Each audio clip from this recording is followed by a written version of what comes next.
The backrooms are a place where no man should be. To go to the backroom, it's very simple. Your body failed to clip, and so you fall into another reality. Now you are in the backrooms. There is a noticeable distinct mono-yellow color to the rooms.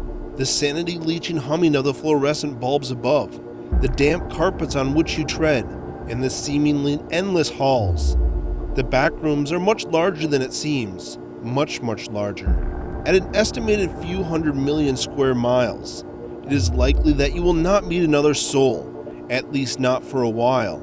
In the meantime, if you hear something other than your own footsteps and breathing, if you hear screaming, a cry for help, the weeping of a young girl, then turn the other way and run like your life depends on it. It most likely does.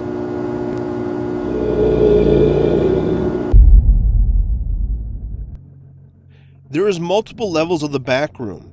As you explore further into the backrooms, you will enter into deeper and deeper levels that all hold creatures. Here are all the creatures in the backrooms.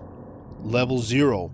This creature is named the Facelings. They're children wearing red vests with no faces, and travels in the pack of 3. There's also the Howlers, unseen creatures who howl slightly when you enter the backrooms. Now we go deeper into level 1. The first creature are called Crawlers. They're humanoid creatures with long hair and rotten skin that walk on all 4. Next up is Six Arms, a tall humanoid figure who walks slowly around the backrooms. And the last creature on level 1 is called the Screechers. They're unseen creatures who are known for their terrifying screech. Now as we go deeper into level 2, here's the first creature. They're called Lightlocks. Lights in the backrooms that turn off and on every 5 seconds. Do not look at them. Next up is the Paint Tilters. This is distorted in different colors of walls in the backrooms. Whatever you do, do not touch it. The Croucher, a large humanoid figure who stays in the corner of the backroom, crouching. If it cries, cover your ears. And the last one of level 2, the Man in the Corner. A tall man in a fetal position in the corner of the backroom, similar to the Croucher. If it looks at you, run. Now we go deeper into level 3, the worst and most terrifying creature of all. It is called the Stalker. Stalkers target lonely people in the backrooms. The longer you have been without real human contact, the more powerful their illusions become. A stalker's true form is horrifying. It has a pale, leathery skin, solid dark red eyes, and appears to have no mouth. In order to feed, it uses a massive probe that looks like an anteater snout, which comes out of its mouth. It is emaciated and has long, floppy, snake-like fingers and toes that end in terrible claws. A stalker's most signature power is its ability to turn itself into an illusion of a human being and mimic voices. It's especially good at mimicking the voices of loved ones and friends, and its mere presence makes you nostalgic and allows you to have dreams about your life before you were trapped in the backrooms when you sleep. Stalkers love betrayal, and while they love human flesh by itself, they need humanoid meat to live. Their favorite flavor of human flesh, better than even the flesh of a human who died a terrifying death, is the flesh of a betrayed human. Even the emotion of betrayal can sustain them without someone being actually consumed. When the stalker is well fed, it will attempt to make a relationship with you, as opposed to luring, attacking, and consuming you. Instead, it pretends to be another survivor, a friend, even getting you to fall in love with them. It might be even a familiar face of someone you knew, making you believe that the loved one also got trapped here. This person will then be your companion in survival and sanity. You will brave the backrooms together. Once you truly trust and love this made-up person, they will betray you in the worst way they possibly can, and this varies person to person. While you are vulnerable and shocked and wondering why this would ever happen, the stalker approaches you in its disguised form, and then either unveils its true self, then kills you, or kills you outright, depending on what will make you feel more betrayed. This is how the stalker eats. It fills your dead body with digestive juices from its snout, which turns your insides to goop. The pre-digestion process takes several days, and in the meantime it will hide your bloated body in a closet so other horrors in the backrooms don't try to eat you. Once your organs, muscles, and fat have all turned into an off-black sludge, it drinks the human soup until all that is left mummified skin and bones. This is why you often find mummified people in the closets in the back rooms. Stalkers, despite having emaciated limbs, often have huge bellies filled with human sludge. But the worst thing about the Stalker is how they break down human societies. The only way to build a surviving community in the back room is to recognize the Stalkers, and perhaps the worst threat for your society.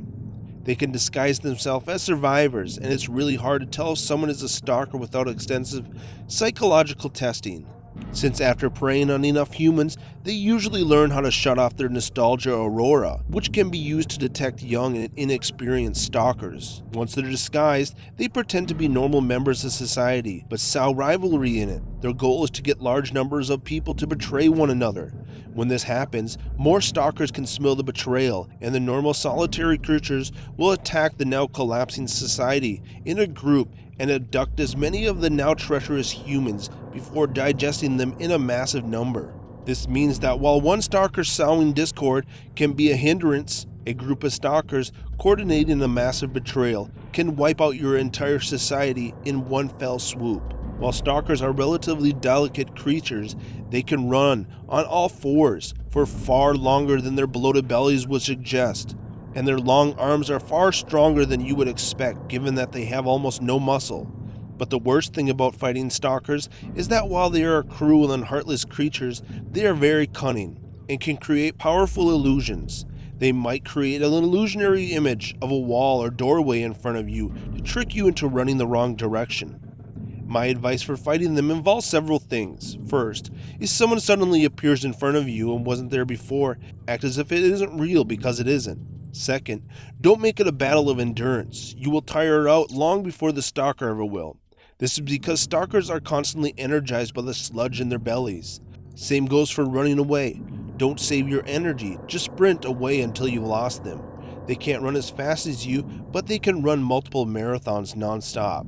Third, aim to slash open their huge bloated bellies.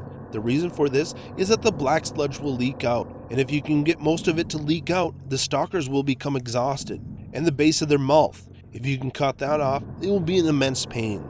The sludge is inedible and flammable once it is out of the stalker's body.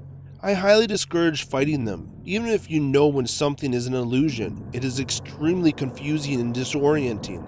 The creatures are more agile than one could expect, and they effectively never tire out.